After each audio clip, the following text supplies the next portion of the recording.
السلام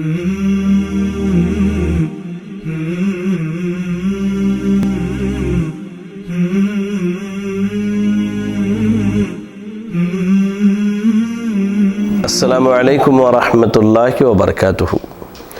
الحمدللہ رب العالمین والعاقبۃ للمتقین، الصلاة والسلام علی رسولہ الکریم وعلی آلہ واصحابہ ومن تبعہم بإحسان الی یوم الدین، اما بعد۔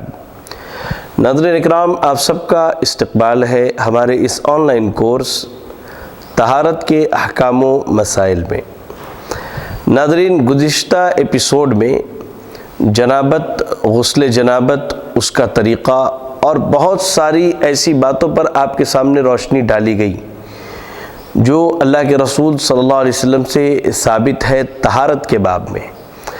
آج ہم آپ کے سامنے ایک اہم مسئلہ تیمم کے متعلق کچھ بنیادی باتیں رکھیں گے۔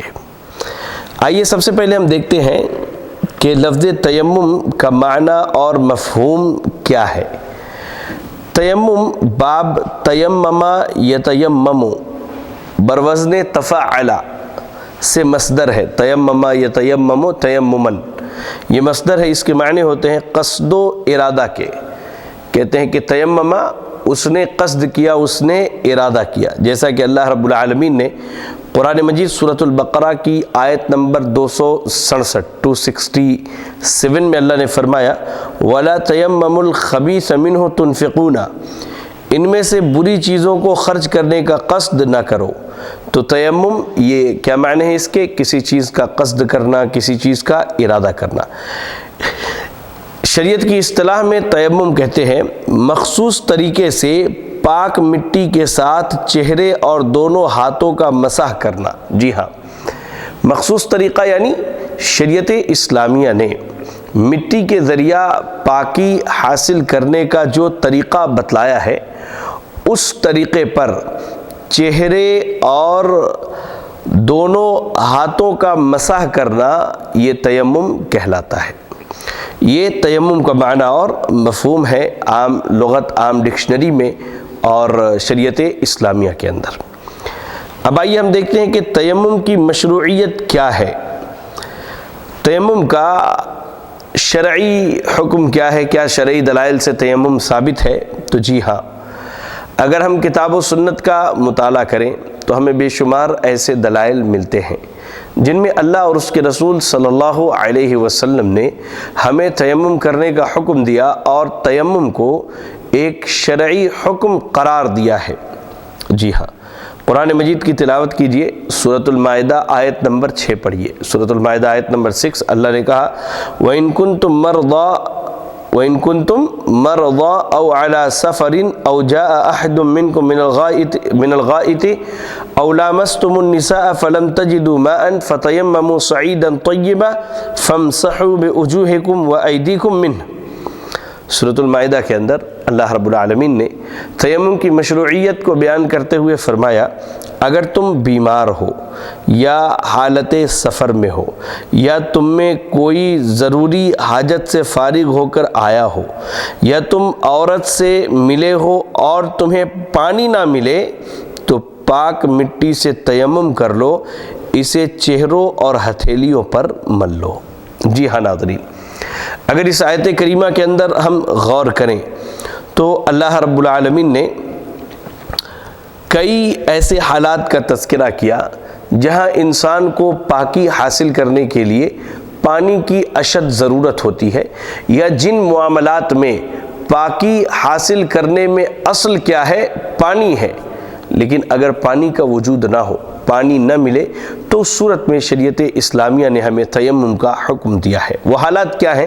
اللہ نے مثال کے طور پہ کہا ان کنتم مرضى، اگر تم بیمار ہو، او علی سفر، یا حالت سفر میں ہو، او جاء احد منکم من الغائط، اور یا تو تم میں سے کوئی اپنی قضائے حاجت کر کے آئے، او لامستم النساء، یا تم عورتوں سے ملاقات کرو، یعنی عورتوں سے جمع کرو، ہم بستری کرو، یا پھر کہہ لیجئے اس میں یہ بھی جوڑ لیجئے آپ کہ تمہیں احتلام ہو جائے، تمہارے جسم سے منی خارج ہو جائے، اس صورت میں فلم تجدوا ماء، اب آپ سفر میں ہیں، وہاں پانی نہیں مل رہا ہے، دور دراز کے سفر میں نکلے ہوئے، آپ کے ساتھ جو پانی ہے پینے کا وہ بھی ختم ہو گیا، اور کہیں وضو کرنے کے لیے پانی نہیں دکھ رہا، نماز کا وقت ہو گیا، آپ کیا کریں گے؟ یا اتنے زیادہ بیمار ہیں کہ ڈاکٹرز نے آپ کو پانی کے استعمال سے روک رکھا ہے، جی ہاں، کہ اگر تم نے پانی استعمال کیا تو تمہاری جان چلی جائے گی، تمہاری ہلاکت کے لیے یہ کہہ لیجئے کہ ایک ذریعہ ہوگا، یا قضائے حاجت سے آئے، یا بیوی سے ہم بستری کریں یا احتلام ہو جائے، تو اس صورت میں اگر پانی نہ ملے فَتَيَمَّمُوا صَعِيدًا طَيِّبًا، اللہ نے کہا تو پاک مٹی سے جو ہے تیمم کر لیں۔ اور تیمم کا طریقہ بھی اللہ نے بیان کیا، کیا کہا اللہ نے؟ فَامْسَحُوا بِوُجُوهِكُمْ وَأَيْدِيكُمْ مِنْ، تیمم سے کا طریقہ اللہ نے بیان کرتے ہوئے کہا کہ اس سے کیا ہے، اپنے چہرے پر اور اپنے ہاتھ پر اسے مل لو۔ چلے، اللہ کے رسول صلی اللہ علیہ وسلم کے فرمان کو اگر دیکھنا ہو تو ہم صحیح مسلم کتاب المساجد کی حدیث نمبر 523 دیکھ سکتے ہیں۔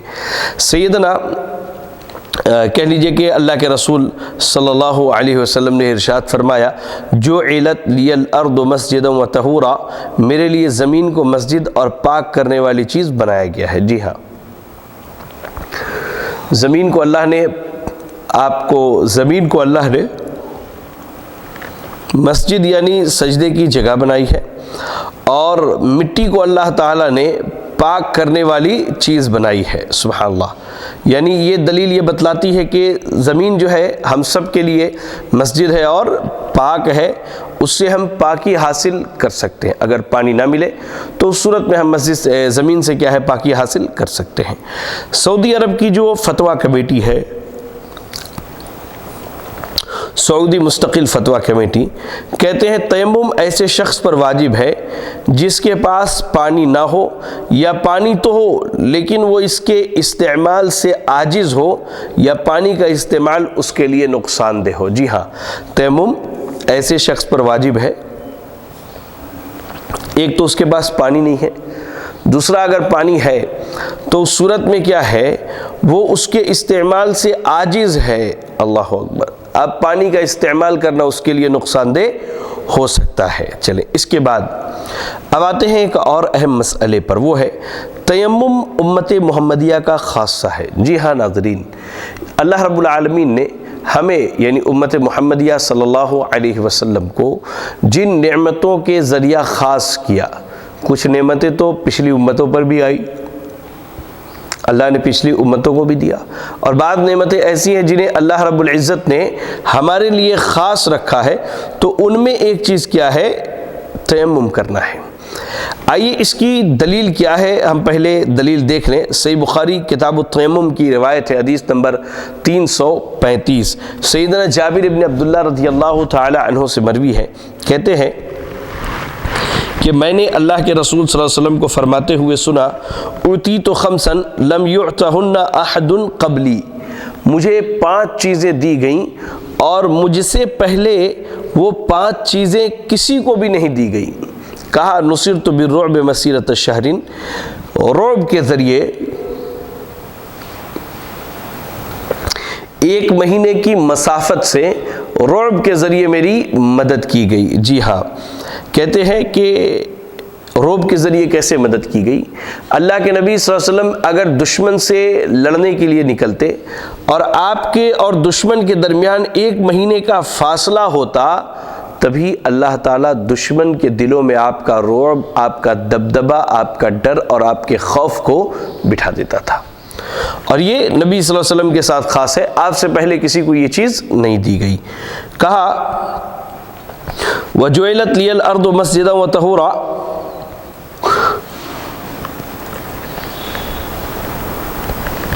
فَأَيُّمَا رَجُلٍ مِّنْ أُمَّتِي أَدْرَكَتْهُ الصَّلَاةُ فَلْيُصَلِّ، کہتے کہ میرے لیے پوری زمین کو مسجد اور پاکی کا ذریعہ بنایا گیا، لہذا میری امت کے کسی فرد کو جہاں کہیں بھی نماز مل جائے یا نماز کا وقت ہو جائے تو اسے چاہیے کہ وہ نماز پڑھ لے۔ جی ہاں، اس حدیث میں حدیث کے اس ٹکڑے میں 2 چیزیں ہیں۔ پہلی چیز کیا ہے کہ زمین کو مسجد بنائی گئی، یعنی کہیں بھی نماز کا موقع مل جائے پڑھ لے، لیکن سوائے 2-3 جگہوں کے۔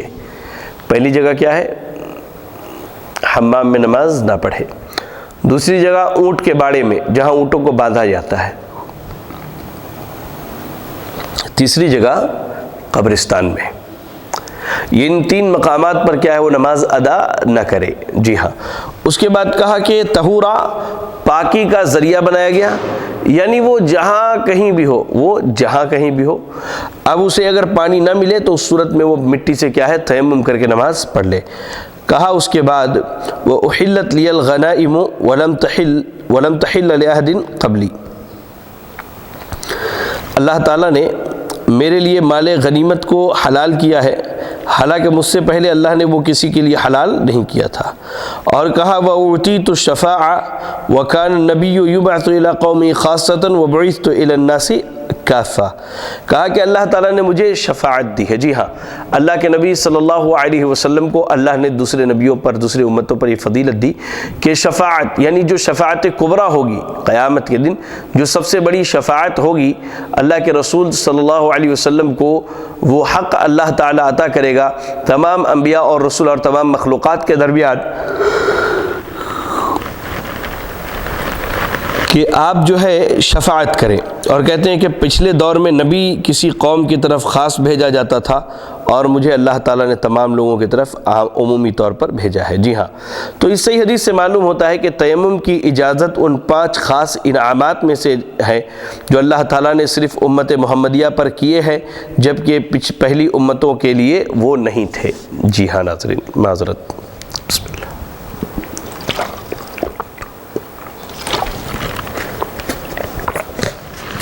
کہتے ہیں کہ اللہ کے نبی نے یہ بات کی نا جُعِلَتْ لِيَ الْأَرْضُ مَسْجِدًا وَطَهُورًا، کہ اللہ تعالیٰ نے میرے لیے پوری زمین کو جو ہے سجدے کی جگہ اور پاکی کا ذریعہ بنایا ہے، تو کہہ لیجئے کہ یہ پچھلی امتوں کے ساتھ خاص نہیں تھا، اللہ تعالیٰ نے امت محمدیہ صلی اللہ علیہ وسلم کو یہ فضیلت دی۔ تیمم کے باب میں ایک اور اہم مسئلے پر ہم آتے ہیں کہ تیمم کی ابتدا کیسے ہوئی یا رب۔ یہ بڑا بہترین اور کہہ لیجئے کہ ایک سنہری واقعہ ہے۔ صحیح بخاری اور صحیح مسلم کی یہ روایت ہے۔ ام المومنین عائشہ صدیقہ رضی اللہ تعالیٰ عنہ بیان کرتی ہیں کہ خرجنا مع رسول اللہ صلی اللہ علیہ وسلم فی بعض اسفارہ حتی اذا کننا بالبیداء او ذات الجیش انقطع اقد لی، اللہ اکبر، الی آخر الحدیث۔ پوری حدیث ہم دیکھتے ہیں۔ کہتی ہے کہ ہم رسول اللہ صلی اللہ علیہ وسلم کے ساتھ کسی سفر میں نکلے، جب بیدا یا ذات جیش مقام پر پہنچے تو میرا ہار ٹوٹ کر گر پڑا۔ سفر میں تھے، مقام بیدا یا مقام ذات جیش پر پہنچے تو وہاں سیدہ عائشہ صدیقہ رضی اللہ تعالیٰ عنہ کا ہار ٹوٹ پڑا۔ رسول اللہ صلی اللہ علیہ وسلم اسے تلاش کرنے کے لیے ٹھہر گئے۔ دیکھیں بڑی بہترین بات ہے۔ آج ہمارا ماحول کیا ہے، ہم کہیں سفر میں نکلے اور بیوی سے کوئی چیز گم ہو جائے تو پھر بھائی ہم چاہے ریلوے اسٹیشن پر ہوں، ایئرپورٹ پر ہوں یا بس سٹینڈ پر ہوں، وہیں پر لعن طعن کرنا شروع کر دیتے، شور شرابہ کرنا اور برا بھلا کہنا، گالی گلوچ پر بعض لوگ آمادہ اور بعض بدبخت تو مارنے پیٹنے پر آمادہ ہو جاتے ہیں۔ اللہ کے نبی صلی اللہ علیہ وسلم امام کائنات ہیں، آپ کی زندگی کی مثال دیکھیے۔ بیوی کا ہار گم ہو گیا تو آپ وہیں رک گئے ٹھہرنے کے لیے، اور لوگ بھی آپ کے ساتھ ٹھہر گئے، لیکن وہاں پانی نہ تھا اور نہ ہی لوگوں کے پاس پانی تھا۔ لوگ سیدنا ابو بکر صدیق رضی اللہ تعالیٰ عنہ کے پاس آ کر انہیں کہنے لگے، کیا آپ کو معلوم ہے حضرت عائشہ نے کیا کیا؟ رسول اللہ صلی اللہ علیہ وسلم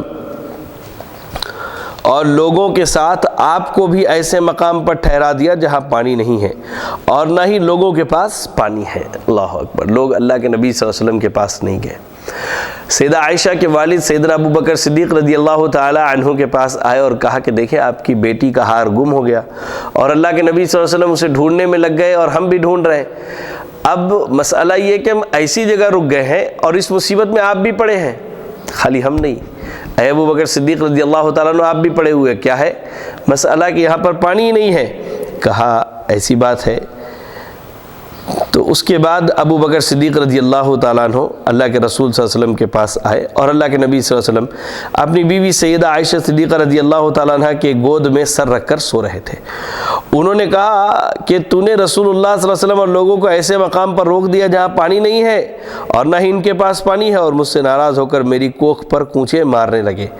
اللہ اکبر۔ کہتے ہیں کہ سیدہ عائشہ سے ناراض ہوئے، والد ہے اور والد ہونے کی حیثیت سے ناراضگی ان کے لیے کہہ لیجئے کہ بالکل لائق ہے، ان کے لیے مناسب ہے، لہذا وہ اپنی بیٹی کو ڈانٹ ڈپٹ کرنے لگے اور تنبیہاً جو ہے انہیں جھٹکے بھی دیے انہوں نے۔ کہتی ہیں کہ لیکن میں نے شور نہیں مچایا اس لیے کہ اللہ کے نبی صلی اللہ علیہ وسلم میرے گود میں سر رکھ کر سو رہے تھے۔ جب صبح کو اٹھے تو پانی نہ تھا، بعض صحابہ نے بغیر وضو کے ہی نماز پڑھ لی جیسا کہ دوسری روایت میں ہے، تب اللہ تعالیٰ نے تیمم کی آیت نازل فرمائی۔ حضرت اسید بن حضیر رضی اللہ تعالیٰ عنہ کہتے ہیں نے کہا اے ابو بکر کے گھر والوں، یہ تمہاری پہلی برکت نہیں، یعنی تمہاری وجہ سے یہ پہلی برکت اور راحت مسلمانوں کو نصیب نہیں ہوئی، یعنی اس سے پہلے بھی بہت ساری برکتیں اور راحتیں سیدنا ابو بکر صدیق رضی اللہ تعالیٰ عنہ کے گھرانے سے حاصل ہوئی۔ کہا حضرت عائشہ بیان کرتی کہ پھر ہم نے اپنا وہ اونٹ اٹھایا جس پر سوار تھی تو میرا ہار اسی اونٹ کے نیچے سے برآمد ہو گیا جہاں وہ بیٹھا تھا۔ دیکھیے اللہ تعالیٰ کی حکمتیں، اللہ تعالیٰ کو سیدنا ابو بکر صدیق کے مقام کو اونچا کرنا تھا، ان کے گھرانے کا مقام اونچا کرنا تھا صحابہ کے درمیان، تو اللہ تعالیٰ نے ایسی تدبیر کی کہ سیدہ عائشہ کا ہار بھی گم ہو گیا اور ایسی جگہ گم ہوا جہاں پر پانی کا وجود نہیں تھا، اور ملا بھی کہاں، جو اونٹ بیٹھا ہوا تھا، جس اونٹ پر سیدہ عائشہ سفر کر رہی تھی اس اونٹ کے نیچے تھا۔ اللہ نے ایسی تدبیر کی، اللہ نے ایسی حکمت کی کہ ابو بکر صدیق رضی اللہ تعالیٰ عنہ کے گھرانے کا نام بلند ہوا۔ اللہ کے نبی کے تعلق کی ایک سنت یہ بھی ظاہر ہے کہ انسان اپنی بیوی کے گود میں سر رکھ کے سو سکتا ہے۔ پانی نہ ملنے کی صورت میں کیا ہے، آدمی تیمم کر لے یا کہہ لیجئے کہ بغیر وضو کے بھی نماز پڑھ سکتا ہے، انشاءاللہ وہ حالت میں آگے ذکر کروں گا۔ اور ایسے ہی ایک چیز یہ بھی معلوم ہوئی کہ بیوی کے ساتھ کیا ہے نرمی اور ہمدردی کا معاملہ کیا جائے، اور ایک چیز یہ بھی معلوم ہے کہ اللہ تعالیٰ آیتیں جو ہے حکمت کے تحت موقع محل کے اعتبار سے نازل فرماتا تھا۔ بارک اللہ فیکم۔ چلے اس کے بعد ہم دیکھتے ہیں کہ تیمم کا طریقہ کیا ہے۔ تیمم دونوں ہاتھ سے ایک مرتبہ پاک مٹی پر مار کر ان میں پھونکنا چاہیے، اس طرح سے یہ دونوں ہاتھ لیے، مثال کے طور پہ یہ ڈیسک جو ہے مٹی ہے، ایسے اپنا ہاتھ مار لیا، اس کے بعد ایسے پھونک لیا۔ پھر کہتے ہیں دونوں ہاتھ چہرے پر پھیر لیجئے، مٹی بھی ہاتھ میں لگی، پھونک لیا آپ نے، ایسے چہرے پر پورا پھیر لیجئے، ایسے پھیر لیا۔ اس کے بعد کہتے ہیں کہ پھر دونوں ہاتھ ایک دوسرے پر پھیر لیجئے، ایسے، ٹھیک ہے، کلائیوں پر پھیر لیجئے، کلائیوں تک جو ہے اپنے ہاتھوں پر پھیر لیجئے، یہ آپ کے حق میں کیا ہے، کافی ہو گیا۔ چلے کہہ رہے سیدنا عمار بن یاسر رضی اللہ تعالیٰ عنہ سے مروی ہے کہ ان النبی صلی اللہ علیہ وسلم امرہ بالتیمم للوجہ والکفین، کہ اللہ کے نبی صلی اللہ علیہ وسلم نے انہیں تیمم کا حکم دیا چہرے اور ہتھیلیوں کے لیے۔ تو جیسا کہ میں نے بتایا بس یہ ہتھیلی ہوتا ہے، بعض بھائی کیا کرتے ہیں یہ کہنی اور پورا ہاتھ ملتے ہیں، یہ سنت کے خلاف ہے، بس اتنا ہونا چاہیے، یہ دونوں ہتھیلیاں ہیں نا، یہاں تک اس طرح سے ہاتھ مل لیجیے آپ کا تیمم ختم ہو گیا۔ حضرت عمار ابن یاسر رضی اللہ تعالی عنہ سے روایت ہے کہ ایک شخص حضرت عمر کے پاس آیا اور کہنے لگا کہ میں جنبی ہو گیا اور مجھے پانی نہ مل سکا۔ حضرت عمار نے حضرت عمر سے کہا آپ کو یاد ہوگا میں اور آپ سفر میں تھے تو ہم دونوں جنبی ہو گئے، آپ نے تو نماز ادا نہ کی لیکن میں مٹی میں لیٹ گیا اور نماز ادا کر لی۔ جی ہاں، سیدنا عمر بن خطاب رضی اللہ تعالی عنہما اور سیدنا عمار بن یاسر رضی اللہ تعالی عنہما دونوں ایک سفر میں تھے۔ ہوا یہ کہ دونوں جنبی ہو گئے اتفاقاً۔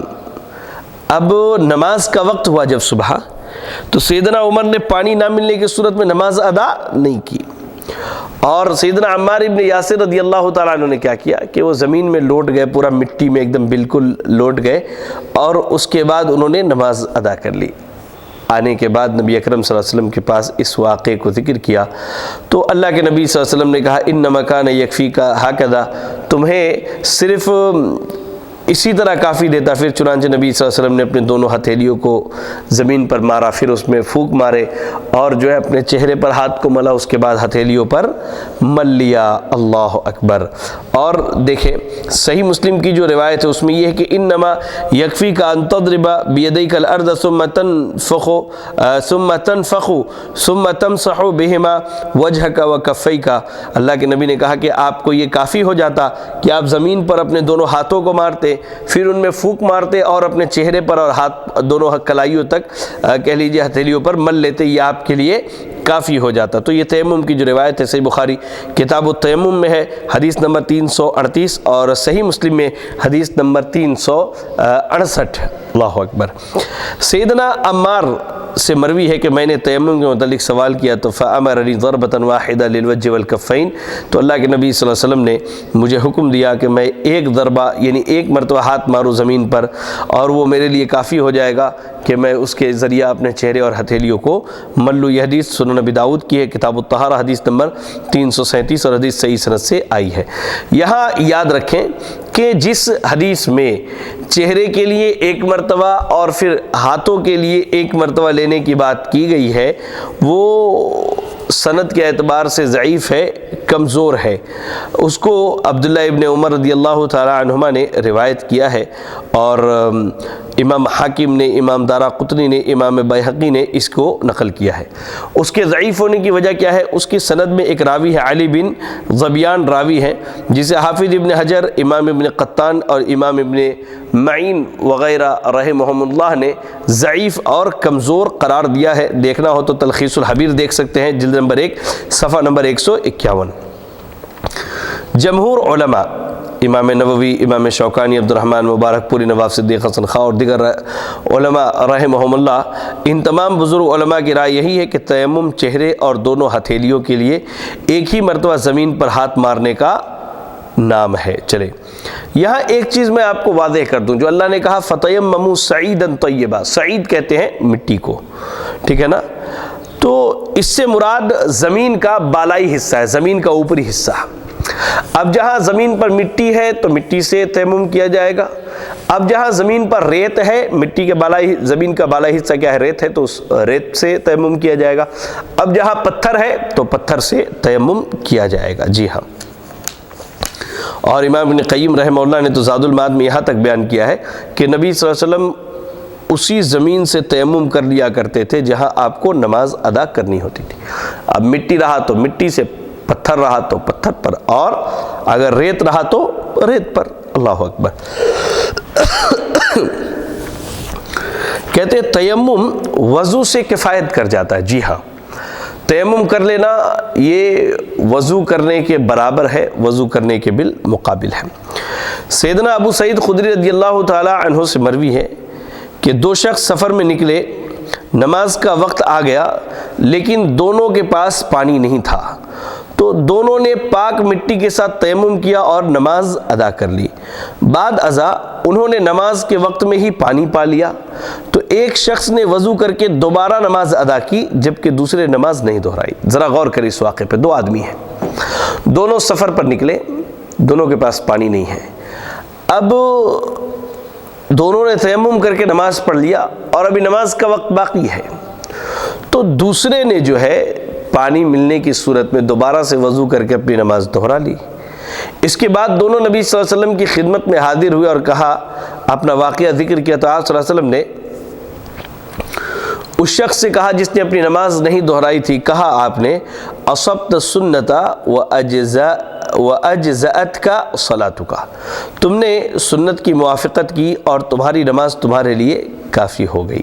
اور جس نے نماز کو دہرا لی تھی، کہا اس کے لیے لَكَ الْأَجْرُ مَرَّتَيْن، تمہارے لیے 2 مرتبہ اجر ہے، 2 مرتبہ ثواب ہے۔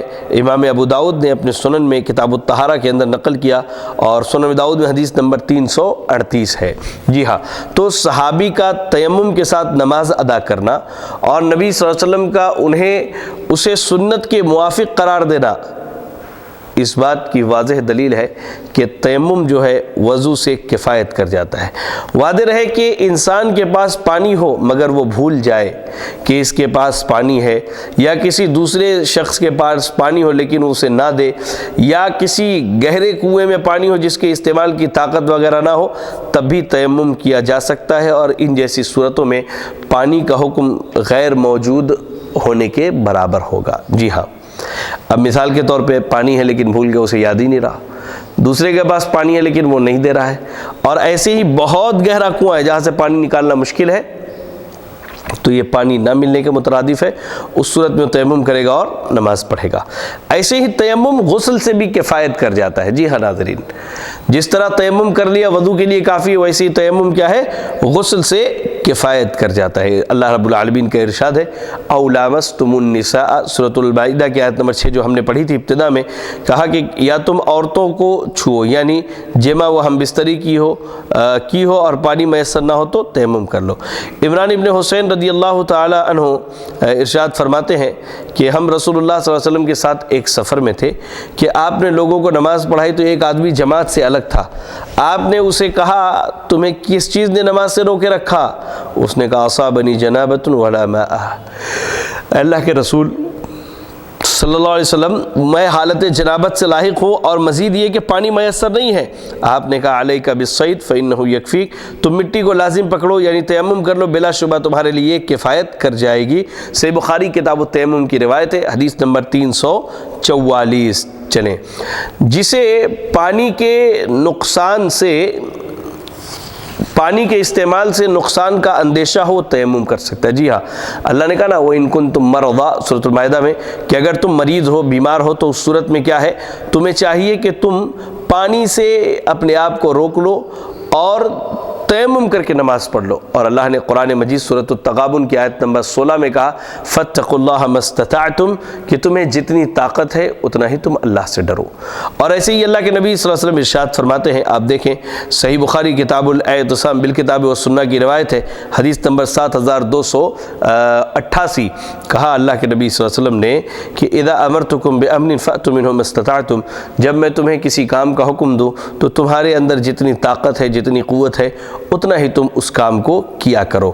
تو یہ دو آیتیں اور حدیث یہ بتلاتی ہیں کہ بیماری کے عالم میں اگر جان جانے کا خدشہ ہے یا ڈاکٹرز نے پانی کے استعمال سے منع کیا ہے تو اس صورت میں پانی کا استعمال نہیں کرنا ہے، اور اس لیے کہ اللہ اور اس کے رسول نے یہ واضح لفظوں میں کہہ دیا کہ اللہ نے ڈرنے کا جو حکم دیا ہے یا رسول نے کوئی حکم دیا تو اتنا ہی کرے جتنا آپ کی طاقت ہے۔ اب آپ اپنے اوپر جان بوجھ کر کے بوجھ اٹھا لیں گے تو یہ آپ کے لیے نقصان دہ ہوگا۔ آئیے اس کی میں ایک مثال دے کر کے آپ کو سمجھاؤں، جس مثال کو ہم دیکھیں امام ابو داؤد نے اپنے صحیح سنن ابی داؤد میں کتاب الطہارہ میں نقل کیا، اور سنن ابی داؤد میں حدیث نمبر 336 سے حدیث صحیح سند سے آئی ہے، سیدنا جابر بن عبداللہ رضی اللہ تعالیٰ عنہ سے مروی ہے، کہتے کہ ہم سفر میں نکلے تو ہم میں سے ایک شخص کے سر پر پتھر لگ گیا جس سے اس کا سر زخمی ہو گیا۔ جی ہاں، سفر میں تھے، حالات ایسے ہوتے ہیں، اچانک سر پر پتھر لگنے کی وجہ سے سر پورا زخمی ہو گیا۔ اب وہ صحابی جو ہے اسی رات محتلم ہو گئے، انہیں احتلام ہو گیا۔ انہوں نے اپنے ساتھیوں سے دریافت کیا ہل تجدون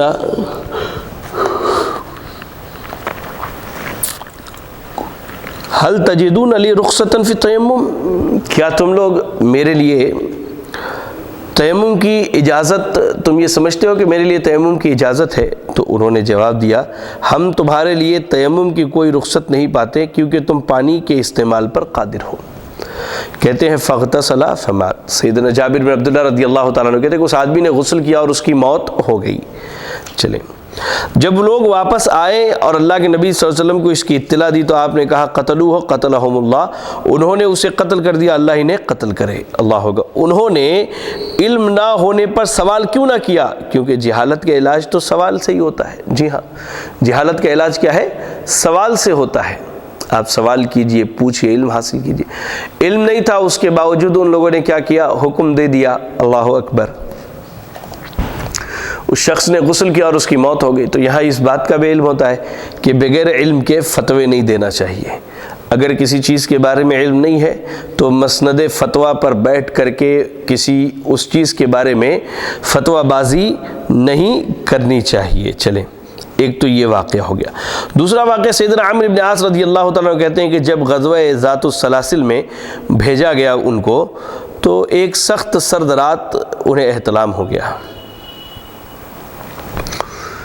انہیں ڈر ہوا کہ اگر میں نے غسل کیا تو کہیں ہلاک نہ ہو جاؤں، لہذا تیمم کیا اور اپنے ساتھیوں کے ساتھ نماز پڑھ لی۔ جب سارے لوگ اللہ کے نبی صلی اللہ علیہ وسلم کے پاس آئے تو اس بات کا ذکر ہوا، تو آپ نے پوچھا کہ اے عمرو، تم نے اپنے ساتھیوں کے ساتھ حالت جنابت میں نماز ادا کر لی؟ تو کہتے کہ میں نے کہا کہ مجھے اللہ کا یہ فرمان یاد آ گیا، وَلَا تَقْتُلُوا أَنفُسَكُمْ إِنَّ اللَّهَ كَانَ بِكُمْ رَحِيمًا۔ سورۃ النساء کی آیت نمبر 29 ہے۔ اللہ نے کہا کہ اپنے نفس کو ہلاک نہ کرو، بے شک اللہ تعالیٰ تمہارے ساتھ رحم کرنے والا ہے۔ کہتے ہیں تو اس لیے میں نے تیمم کیا، پھر نماز ادا کر لی۔ اس پر رسول اللہ صلی اللہ علیہ وسلم ہنس پڑے اور آپ نے کچھ نہیں کہا۔ تو حدیث کی ایک قسم یہ بھی ہے کہ آپ کے سامنے کوئی معاملہ بیان کیا جائے لیکن آپ اس پر خاموشی اختیار کر لیں، تو یہ کیا ہے؟ حدیث تقریری ہے، اس امر کو آپ نے برقرار رکھا۔ تو سیدنا عمرو بن عاص رضی اللہ تعالیٰ عنہما کے اس عمل پر نبی اکرم صلی اللہ علیہ وسلم مسکرا دیے، آپ ہنس پڑے اور آپ نے انہیں کچھ بھی نہیں کہا، تو جس سے اس بات کا علم ہوتا ہے کہ تیمم کیا ہے، یہ مشروع ہے، یہ کرنا چاہیے۔ چلیں، ایک مسئلہ تیمم میں یہ ہے کہ نماز کا وقت یا نماز کا وقت یا با جماعت نماز فوت ہونے کا اندیشہ ہو تو تیمم درست نہیں ہے۔ جی یہ کیا ہے، میں کیا بتانا چاہتا ہوں یہ سن لیجیے آپ، کہ ایک آدمی مسجد آیا، اب دیکھ رہا ہے کہ جماعت کھڑی ہو گئی ہے اور جماعت ختم ہونے والی، امام صاحب بس آخری رکعت کے تشہد میں بیٹھے ہیں، یا پھر ایک آدمی سو گیا اور سو کر کے اٹھتا ہے، یا کچھ ایسے معاملات ہو گئے کہ جس سے اب نماز کا وقت ختم ہونے والا ہے، یعنی جو اصل وقت ہے، مسجد کی نماز کی بات نہیں کر رہا ہوں میں، اصل وقت ہے، جیسے مغرب کا وقت ختم ہو، اس صورت میں آدمی کیا کرتا ہے، جلدی جلدی میں آیا اور تیمم کر کے نماز پڑھ لے۔ تو اس صورت میں یاد رکھے کہ تیمم اس کے لیے کافی نہیں ہوگا، اس لیے کہ تیمم تو اس صورت میں کرنی ہے جب پانی میسر نہ ہو یا انسان اس کے استعمال پر قادر نہ ہو۔ کہا اللہ نے فَلَمْ تَجِدُوا مَاءً فَتَيَمَّمُوا، پانی میسر نہ ہو تو تیمم کر لو۔ لہذا جب پانی میسر ہو اور انسان اس کے استعمال پر قادر ہو تو اسے چاہیے کہ وہ وضو کرے، چاہے جماعت ہی کیوں نہ چھوٹ جائے اس کی، یا نماز کا وقت ہی کیوں نہ اس سے ختم ہو جائے۔ ایسا نہیں کہ جلد بازی میں تیمم کیا اور نماز پڑھ لیا، ہرگز نہیں۔ چلیں، اس کے بعد ہے اگر پانی میسر ہو لیکن ناکافی ہو۔ جی ہاں، ایک مسئلہ یہ بھی کہ پانی اتنا ہو جو کافی نہ ہو، تو اللہ کے رسول صلی اللہ علیہ وسلم نے فرمایا، جیسا کہ میں نے اس سے پہلے بھی سے بخاری کتاب الاعتصام بالکتاب والسنہ حدیث نمبر 7288 آپ کو بیان کیا، اللہ کے نبی نے فرمایا اذا امرتکم بامر فاتوا منہ ما استطعتم، تمہیں جتنی طاقت ہو اتنی ہی اللہ کے رسول کے حکم کی پابندی کرو۔ تو یہ حدیث یہ بتلاتی ہے کہ جتنا بھی پانی ہو اسے حتی الامکان طہارت کے لیے استعمال کرنا ضروری ہے۔ اگر ایسا نہیں کرنا چاہے کہ پانی کم ہو تو یکسر اسے چھوڑ دے، محض تیمم ہی کر لیا جائے۔ اللہ اکبر۔ مثال کے طور پہ پانی تھوڑا ہے، اب آدمی اس تھوڑے پانی میں وضو کرنے کی کوشش کرے، طہارت پاکی صفائی حاصل کرنے کی کوشش، ایسا نہیں کہ پانی تھوڑا ہے تو چھوڑ دو اور ہم تیمم کر لیتے ہیں، تو یہ جائز اور درست نہیں ہے۔ ایک چیز یہاں یاد رکھیں کہ جن اشیاء سے وضو ٹوٹ جایا کرتا ہے، جیسا کہ ہم نے اس سے پہلے آپ کے سامنے بیان کیا کہ وضو جو ہے آپ دیکھیے پیشاب پخانہ یا ہوا خارج ہونے سے وضو ٹوٹ جاتا ہے، انسان کا جنبی ہونا، حالت احتلام میں ہونا، اس سے وضو ٹوٹ جاتا ہے، ایسے ہی بیوی سے ہم بستری کرنے سے وضو ٹوٹ جاتا ہے، ایسے ہی جو ہے خون بہہ جائے خاتون کا، چاہے وہ حیض کا ہو یا نفاس کا، اس سے وضو ٹوٹ جاتا ہے، بغیر حائل کے، بغیر کسی پردے کے شرمگاہ پر ہاتھ پڑ جائے تو اس سے وضو ٹوٹ جاتا ہے۔ تو جن جن چیزوں سے وضو ٹوٹ جاتا ہے وہی چیزیں تیمم کو بھی توڑنے والی ہیں، یہ آپ یاد رکھیں، ٹھیک ہے۔ اب ایک مسئلہ ہے کہ پانی مل جانے سے تیمم ختم ہو جاتا ہے۔ جی ہاں، اللہ کے نبی صلی اللہ علیہ وسلم نے فرمایا، سیدنا ابو ذر رضی اللہ تعالیٰ عنہ اس حدیث کے راوی ہیں، کہ پاک مٹی مسلمان کو پاک کرنے والی ہے اگرچہ 10 سال پانی نہ ملے۔ جی ہاں، آپ سفر کر رہے ہیں کہیں پر اور 10 سال تک آپ کو پانی نہیں ملتا ہے، تو اس صورت میں کیا ہے، انسان کو چاہیے کہ وہ تیمم ہی کرے۔ امام ابو داؤد نے سنن ابو داؤد میں کتاب الطہارہ کے اندر نقل کی حدیث نمبر 332 اور 333 کہتے اللہ کے نبی نے فرمایا فَإِذَا وَجَدَ الْمَاءَ یمسہ بشرتہ فإن ذلک خیر، جب پانی میسر آ جائے تو اسے چاہیے کہ جسم پر ملے، کیونکہ بلا شبہ اس میں خیر و بھلائی ہے۔ جی ہاں، یہاں یہ بات یاد رہے کہ جو یہ بات کہی گئی کہ تیمم 10 سال بھی کر سکتا ہے اگر پانی نہ ملے تو، لیکن جب پانی ملے تو اپنے جسم کو پانی لگائیے، اس کے لیے خیر ہے۔ تو یہاں یہ بات یاد رکھیں کہ اس حکم میں کہ جب پانی مل جائے تو اس سے اپنے جسم کو چھوئیں، اس حکم کے عموم سے ایک صورت خاص ہے۔ یہ حکم تو عام ہے لیکن اس سے ایک صورت خاص ہے، وہ یہ کہ نماز سے فراغت کے بعد اگر نماز کے وقت میں ہی پانی مل جائے تو وضو کر کے دوبارہ نماز ادا کرنا ضروری نہیں ہے۔ جی یہ یاد رکھیں، اللہ کے نبی نے کہا نا کہ پانی 10 سال تک نہ ملے تو تیمم کر کے نماز پڑھتا رہے، غسل جنابت کی حاجت ہو تب بھی وہ تیمم کر لے، یا حالت حیض سے پاکی کا مسئلہ ہو تب بھی وہ تیمم کر لے۔ لیکن اگر پانی مل جائے تو اللہ کے نبی نے کہا کہ اپنے جسم کو لگائے، تو یہ تو عام حکم ہوا۔ تو اس عام حکم سے ایک خاص مسئلہ یہ نکلتا ہے کہ اگر آپ نے تیمم کر کے نماز پڑھ لیا اور اس کے بعد نماز کے اوقات میں ہی، نماز کے وقت میں ہی آپ کو پانی مل گیا تو دوبارہ سے آپ نے وضو کرنا ضروری نہیں ہے۔ چلیں، تیمم کے باب میں ایک چیز یاد رکھیں کہ تیمم عورتوں کے لیے بھی میسر ہے۔ تیمم کیا ہے؟ عورتوں کے لیے بھی مسنون ہے۔ میں نے کہا میسر ہے نہیں، عورتوں کے لیے بھی مسنون ہے۔ جس طرح مردوں کے لیے جو یہ حکم ہے فَلَمْ تَجِدُوا مَاءً فَتَيَمَّمُوا صَعِيدًا طَيِّبًا، تو اس حکم میں مردوں کے ساتھ عورتیں بھی شامل ہیں۔ اس کے بعد ایک اہم مسئلہ جو ہم آپ کو بیان کرنا چاہتے ہیں وہ یہ ہے کہ اگر مٹی پانی کے کچھ حصے بھی میسر نہ ہو تو بغیر طہارت کے ہی نماز پڑھ لی جائے۔ جی ہاں، اگر مٹی بھی نہ ملے اور پانی کا کچھ حصہ بھی میسر نہ ہو اور نماز کا وقت نکلا جا رہا ہے تو اس صورت میں کیا ہے، آپ بلا وضو نماز پڑھ سکتے ہیں۔ جیسا کہ تیمم کی اجازت کے تعلق، تیمم کی اجازت نازل ہونے سے پہلے حضرت سیدہ عائشہ صدیقہ رضی اللہ تعالیٰ عنہ کا جب ہار گم ہو گیا تھا تو کچھ آدمیوں کو رسول صلی اللہ علیہ وسلم نے تلاش کرنے کے لیے بھیجا۔ پھر جب نماز کا وقت ہو گیا لیکن ان کے پاس پانی تو موجود تھا نہیں اور تیمم کا بھی ابھی حکم نہیں ہوا تھا، فصلوا بغیر وضوء، تو ان لوگوں نے بغیر وضو کیے ہوئے نماز پڑھ لیا۔ پھر جب واپسی پر انہوں نے رسول اللہ صلی اللہ علیہ وسلم سے اس بات کی شکایت کی تو تیمم کی آیت نازل ہوئی۔ تو یہ حدیث یہ بتلاتی ہے کہ رسول اللہ صلی اللہ علیہ وسلم نے کے سامنے جب یہ چیز بیان کی گئی کہ ان لوگوں نے بلا وضو نماز پڑھ لیا ہے، اگر ان کی نمازیں نہیں ہوتی تو اللہ کے نبی صلی اللہ علیہ وسلم کیا ہے، انہیں حکم دیتے کہ تم اپنی نمازوں کو دوبارہ سے دہراؤ، یا پانی مل گیا یا مٹی مل گئی تو اب تیمم کر لو اور تم دوبارہ سے دہرا لو۔ تو یاد رکھیں، پانی کا نہ ملنا یا مٹی کا نہ ملنا یہ بالکل بھی اس چیز کے معنی نہیں کہ آدمی نماز کو ترک کر دے اور جب جا کر کے گھر پہ پانی ملے یا محلے میں مٹی ملے تب ہم وضو کریں یا تیمم کریں، یہ درست نہیں ہے۔ چلیں، امام ابن حزم رحمہ اللہ فرماتے ہیں کہ جو شخص حضر میں قید ہو یا سفر میں اور وہ نہ مٹی پائے اور نہ ہی پانی، اسے سولی دی گئی ہو اور نماز کا وقت ہو جائے تو اس حالت میں بھی نماز ادا کر لے۔ جی ہاں، ایک آدمی قیدی ہے اور اب جو ہے اسے سولی دی جانے والی ہے، اب اس کے پاس مٹی بھی نہیں ہے، اس کے پاس پانی بھی نہیں ہے، وہ کہاں سے وضو کرے؟ تو اس صورت میں کیا ہے، وہ اگر کہہ لیجئے کہ بلا وضو کے بھی نماز پڑھ لے تو یہ اس کے لیے کافی ہوگا۔ تو ناظرین، یہ تیمم کے تعلق سے تفصیلی مسئلہ تھا۔ اللہ سے دعا کریں کہ اللہ رب العالمین ہمیں اور آپ کو ایسے ہی ان امور معاملات کو سیکھنے اور دین کی بنیادی باتوں کو جان کر اس کے مطابق عمل کرنے کی توفیق عطا فرمائے۔ آمین وآخر دعوانا الحمدللہ رب العالمین۔ جزاکم اللہ خیرا۔ السلام علیکم ورحمۃ اللہ وبرکاتہ۔